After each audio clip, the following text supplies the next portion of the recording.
ভারতের আকাশসীমায় সবচেয়ে ভয়াবহ বিমান দুর্ঘটনার একটি ঘটেছিল ১৯৯৬ সালের ১২ই নভেম্বর। হরিয়ানার চরকি দাদ্রিতে মাঝ আকাশে সংঘর্ষ হয় সৌদি এয়ারলাইন্সের বোয়িং 747 ও কাজাখস্তানের ইলিউশন ইল-76 বিমানের। নিয়ন্ত্রণ কক্ষের ভুল নির্দেশনার জেরে একই উচ্চতায় চলে আসে দুটি বিমান, মুহূর্তেই ধ্বংস। প্রাণ হারান দুই বিমানে থাকা ৩৪৯ জন। এটি ছিল বিশ্বের ইতিহাসে সবচেয়ে প্রাণঘাতী মধ্য আকাশ সংঘর্ষ।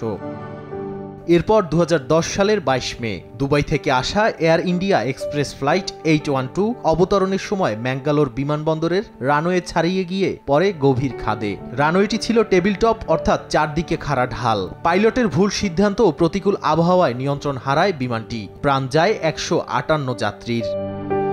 তবে ভারতের ইতিহাসে সবচেয়ে বেদনাদায়ক বিমান সন্ত্রাসের ঘটনা ঘটেছিল ১৯৮৫ সালে। কানাডা থেকে দিল্লিগামী এয়ার ইন্ডিয়া ফ্লাইট 182 কানিষ্কা বিস্ফোরণে উড়ে যায় আয়ারল্যান্ড উপকূলে। শিখ বিচ্ছিন্নতাবাদীদের পাতা ফাঁদে প্রাণ হারান ৩২৯ জন। এটি ছিল আন্তর্জাতিক বিমান সন্ত্রাসের ইতিহাসেও অন্যতম বড় ঘটনা।